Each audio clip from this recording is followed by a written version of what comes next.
Okay, my name is Donna Fiesel, and I'm your host of Donna's Edge Television, radio, and podcast talk show. Thank you so much for watching every day, Monday through Friday, beginning 2 p.m. on the Eastern time zones. I get to ride home with you in the afternoon. It's always so much fun.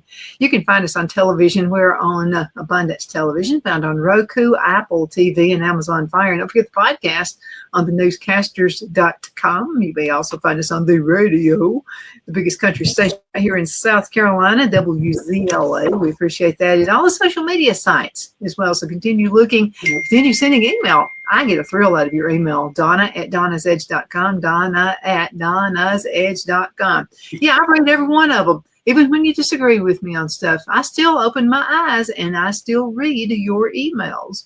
Who knows, you might sway me just a little bit. Now, when it's fully liberal, no, you're not going to. But what I mean is I will give you the dialogue. Just the same as Victoria Lee Scott does. And she is with the Newscasters Studio. Welcome back to the show, Victoria.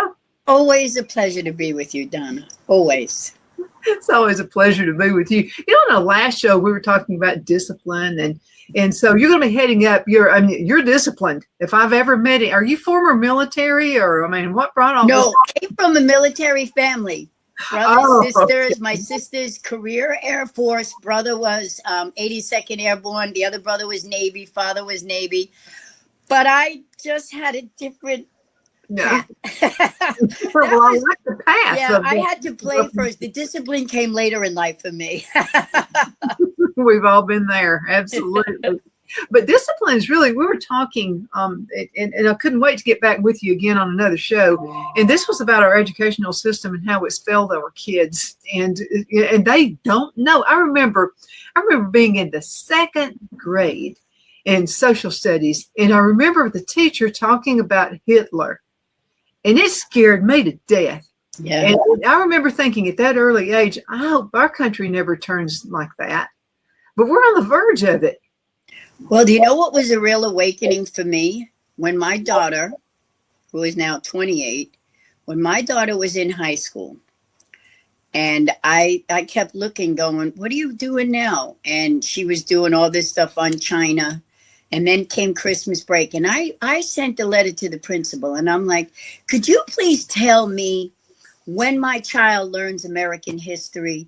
I said, she has been, since we came back in September, she has studied China. When we come back from Christmas break, she's off to Iran and the Middle East.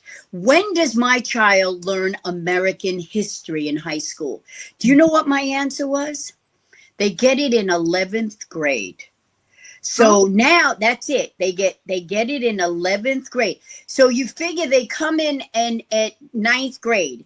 If you would teach it at 9th grade, something would stick because they're new to high school. They're learning. Yeah. Or if you would give it to them in 12th grade when they needed to get out and move on. But no, they give it to them in 11th grade. And that's why I am truly convinced that why nothing sticks. Because by that time, they're almost at a burnout phase. They're looking for senior year. They're looking for the fun and all the stuff they do to get out of, and they're planning. At that time, they start planning where they're going to go to college. Mm-hmm. They're not absorbing.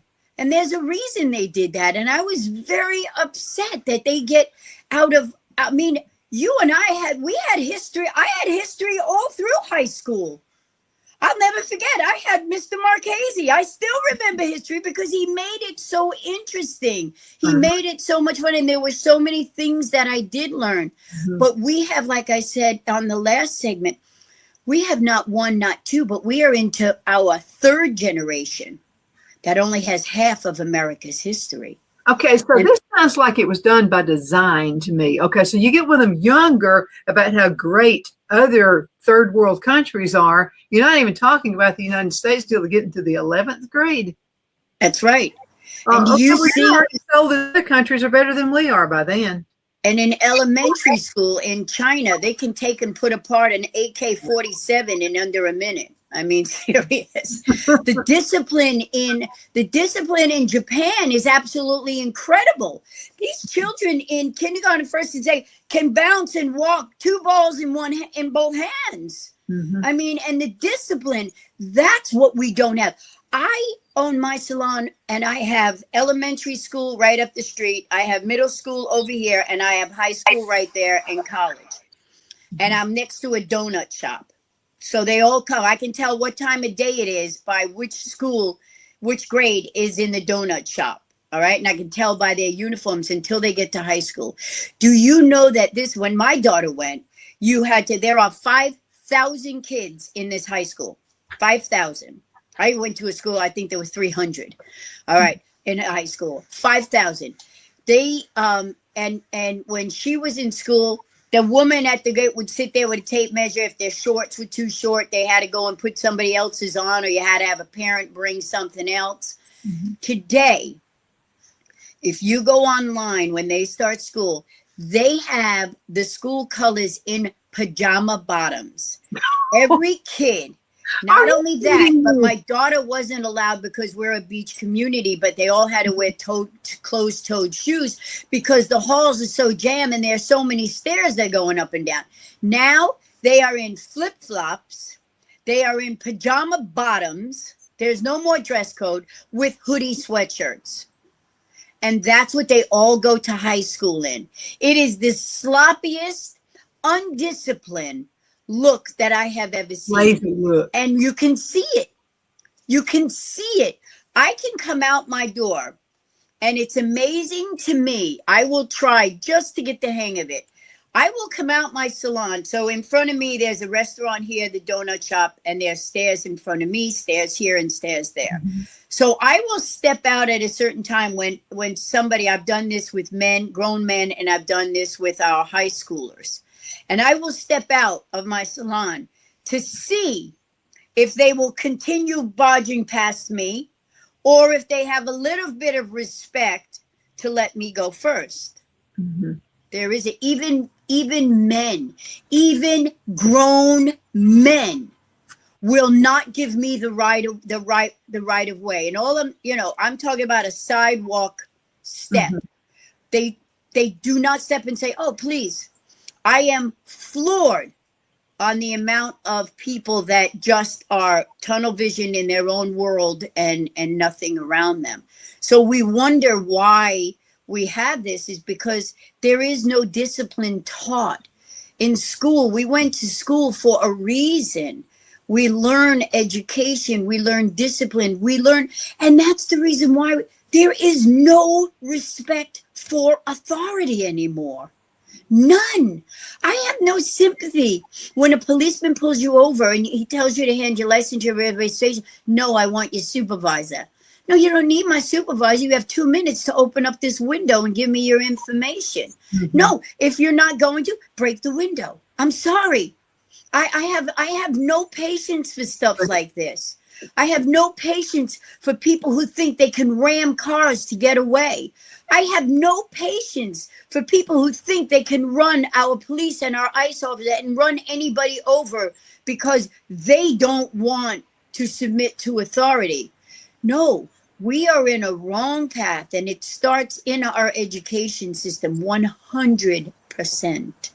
And it also starts with parents that need to be open and keep their eyes open for the kids. So first time Brad's going to go on a date, And so I said, well, one thing you want to do, son, you're a gentleman. So you're going to open up the door for the girl and, let her into the car seat. Well, he gets up for the date and he said, Mom, she thought I was crazy. And I said, why? And he said she could open the door by herself. She did not need his help. So some of this comes from the way women react also. Now, a guy opens the door for me, that's a gentleman, and I love it. That is wonderful. You're showing respect. But now some women just born. Well, not only that, but we have a generation of young girls that think nothing of physically hitting guys. know it. I know it. There are some women I'm afraid of. I'm just and telling. now what's happening is because we don't have the discipline and that respect factor anymore, these guys are hitting them back. I mean, at one time, this was something and you have a young generation that says, well, if she's going to hit me, she's going to get hit right back.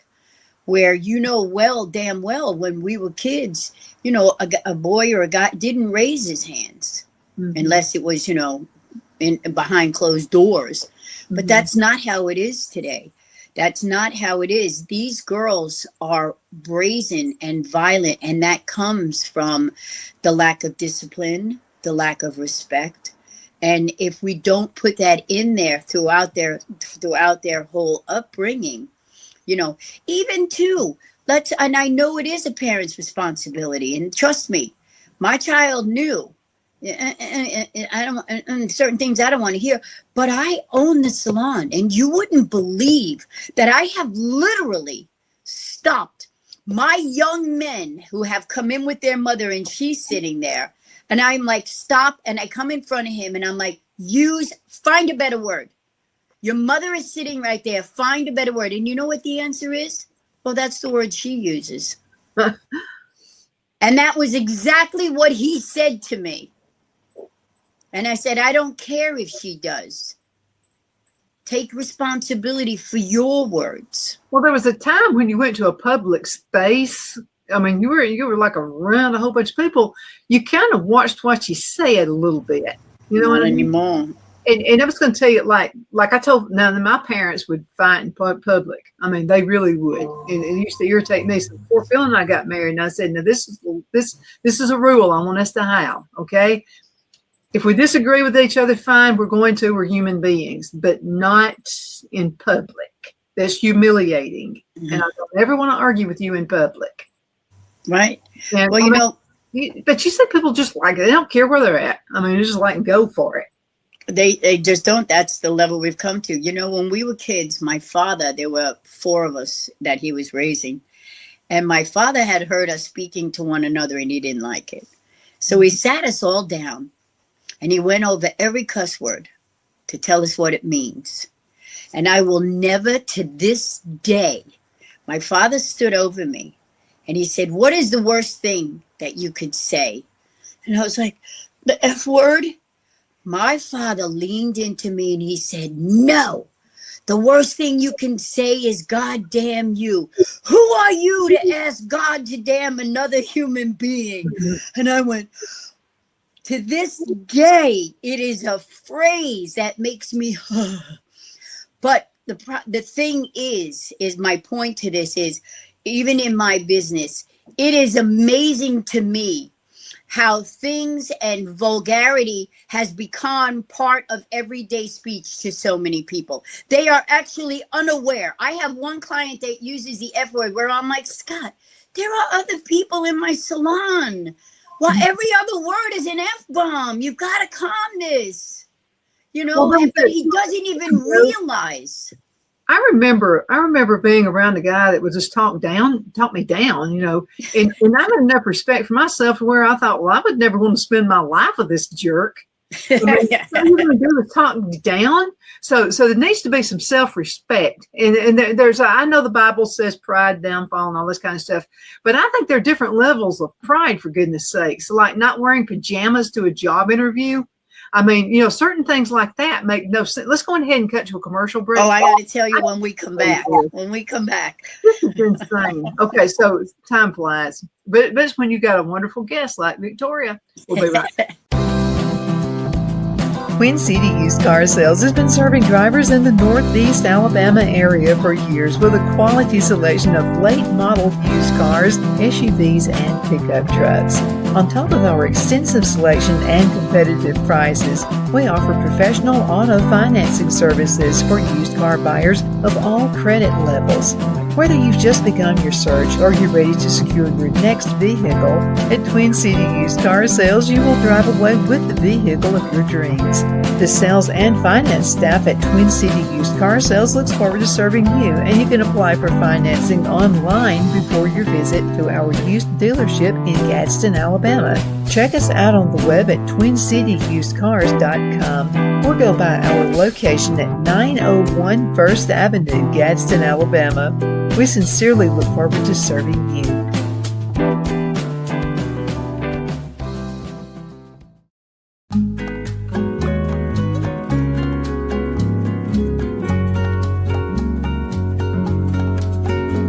At Lamone's Mexican Restaurant, located in Henniger, Alabama, and voted Best Mexican Restaurant of DeKalb County, Alabama 2020, we're here to serve you with authentic Mexican cuisine. Order easily online by going to lamonsmex.com or call 256-657-3999 to place your order.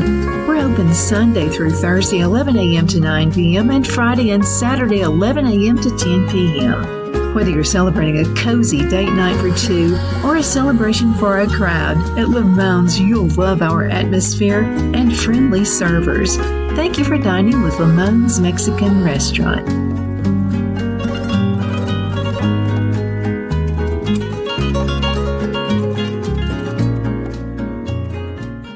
At Liberty Bank, we're all about community, whether it's to help with a charity fundraiser or help families in need. Toys at Christmas or a local football team, we're here for you. You see, we realize the importance of family. Sometimes it's to build a new home or necessary home repairs. We're here for you. If you like the feel of a small town bank with all the conveniences of a big city bank, we're here to serve you.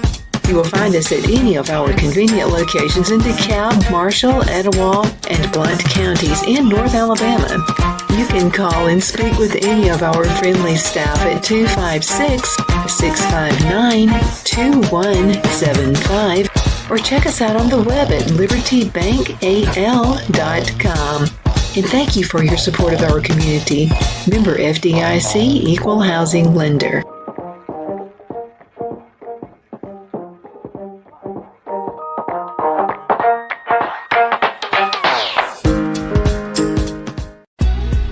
Donna's Designs offers a line of handmade memorial, wedding, and keepsake jewelry that launched back in 1970.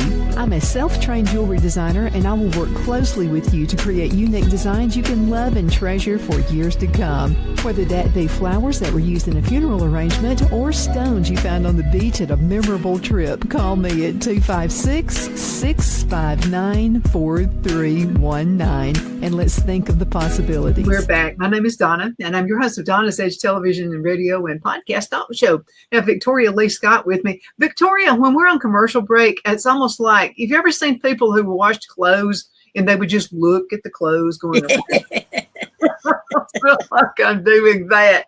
But we're on a great topic right here, and this pertains to, and I've had people, church people, say, "Well, now, Donna, you'll fall." So something about fall with pride. You'll fall if you. Isn't there different levels of pride? I mean, shouldn't you try to look halfway decent when you go on a job interview? Okay, wait a minute. This is what I wanted to share with you. So here I have a father and son come in. And the father and son come in, and the son wants a job. And his father is talking for him. And I looked, the father is doing the job interview for his son. And I said, well, do you have a hairdressing license? And he said, no, but he can do things around the salon for you. And I looked at him and I said, first of all, coming in looking like you do, number one, into a hair salon, that's not, you should have come in and asked me for a haircut is what you should have done. But it was so interesting to me that this father came on the job interview. And you would have thought that the father would have told his son to go comb his hair and put on a collared shirt at least. But his father did all the talking for his son for the job. And I said, you know what? What I think you should do before you go next door and you start doing the jobs, I think you should go home. I think you should comb your hair. I think you should put on a collared shirt. And I think you should show up for your next interview by yourself. Have daddy wait in the car. I would have died of absolute embarrassment had my parents went with me on a job interview. This father did all the talking for his son. And I'm like, Well, what kind of a father does that? Shouldn't you just train your child when they go on a job interview? That's, hey, you're on your own there now. Well, I would have looked at him and say, "Where are you going, dressed like that?" And I would have been promoting my kid dressed like that. If I were the kid, I would say, "Dad, you think I'm stupid that I can't go on a job interview and get a job by myself? Why are you coming with me?" Do you know how many of my clients for their children have asked, "Well, do you need a shampoo girl for this summer? My daughter, this summer."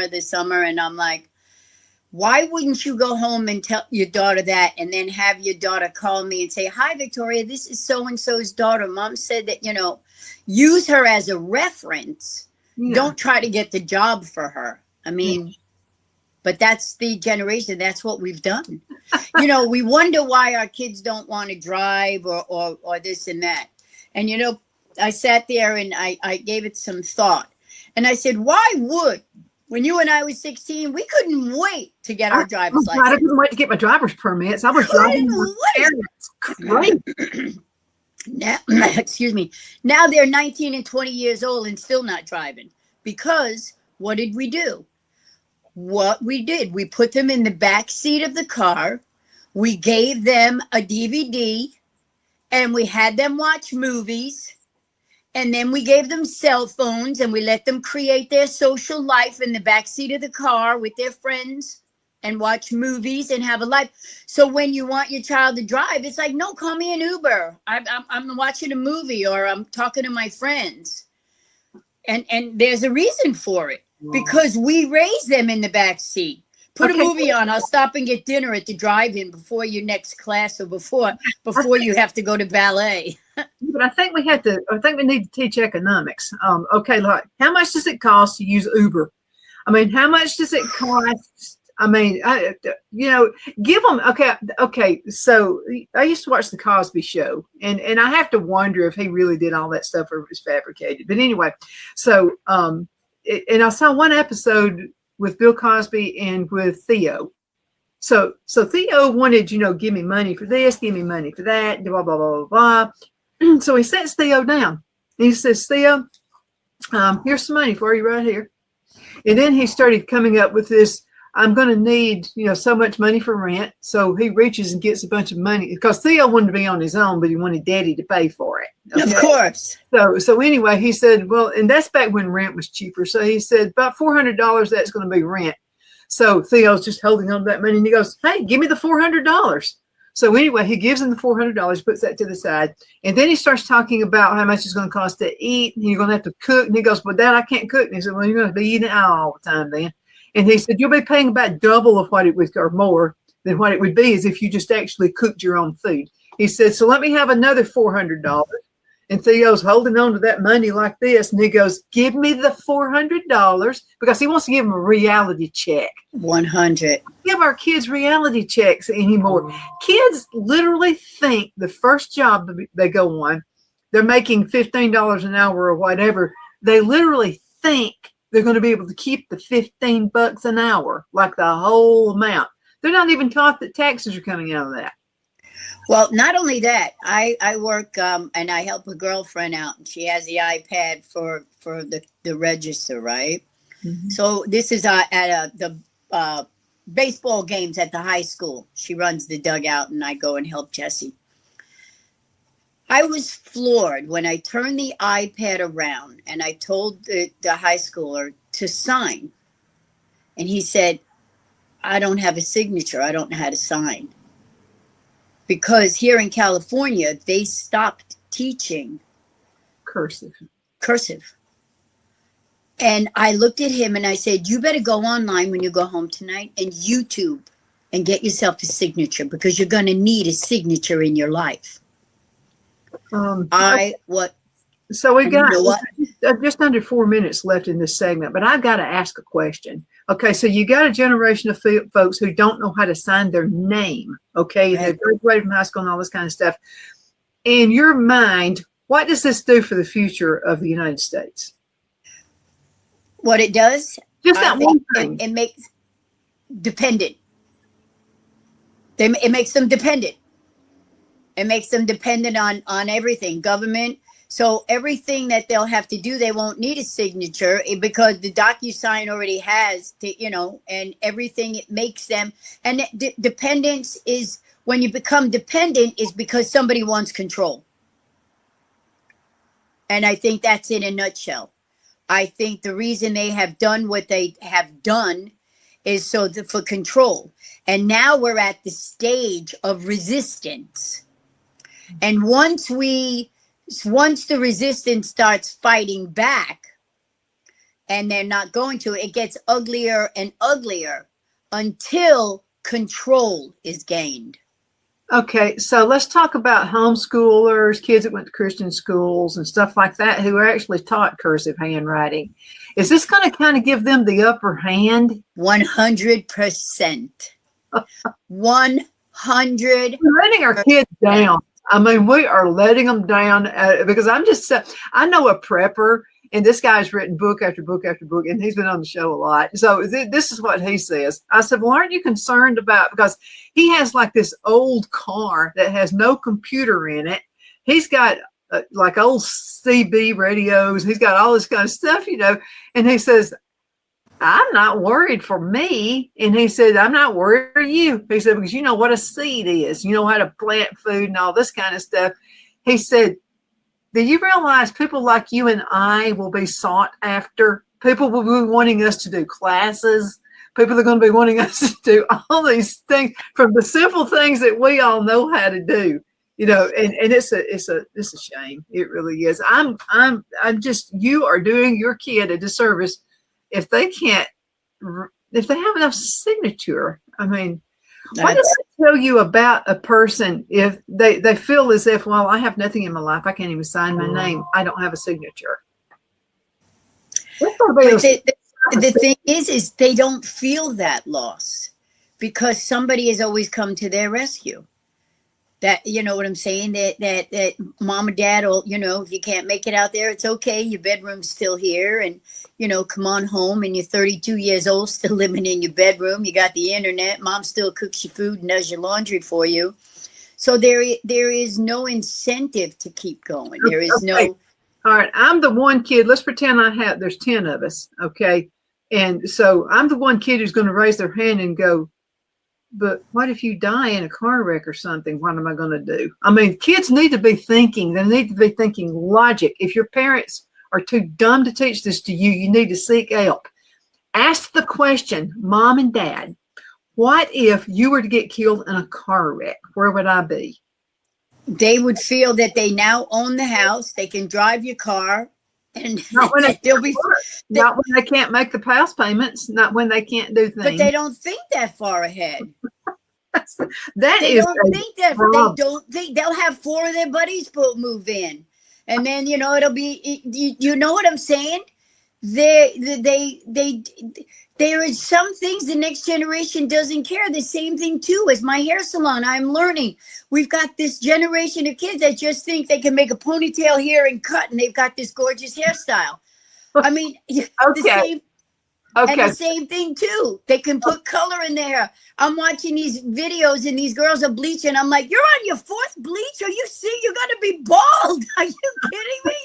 Okay. But the I gotta thing is, say this. they don't care, because if they damage it, they'll just shave it off. They don't care. Okay, so homeschool kids, the Amish. I mean, there's so many, Christian school. The Amish has no ADD. They have none. You know why? Okay. So, and these are the groups of kids who are made fun of on a constant basis. They're bullied. They're everything else.